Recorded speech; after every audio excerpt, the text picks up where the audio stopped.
Magandang umaga mga kapuso, andito po rin tayo sa Nangka, Marikina at makita sa aking likuran ay patuloy pa rin po ang clearing operation sa sasagawa ng Marikina LGU para sa mga naiiwang putik at bundok ng basura na dulot nga po ng hanging habagat at ng bagyong Karina.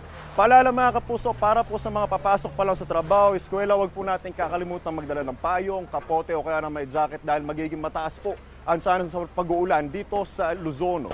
Ayon sa Pag-asa, uulanin po ang Ilocos Region kasama dyan ang Cordillera, Central Luzon, Calabarzon, Mimaropa Region at ang Metro Manila.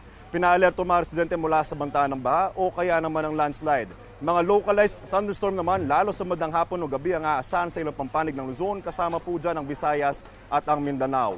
Wala pang epekto sa amang bahagi ng bansa ang binabantayan low pressure area na nasa silangan ng Cagayan at mababa rin po ang tsansa nitong maging isang bagyo ngayon. Kapuso, para laging una ka sa mga balita, bisitahin at mag-subscribe sa GMA Integrated News sa YouTube. Sa mga kapuso abroad, samahan nyo kami sa GMA Pinoy TV at sa www.gmanews.tv.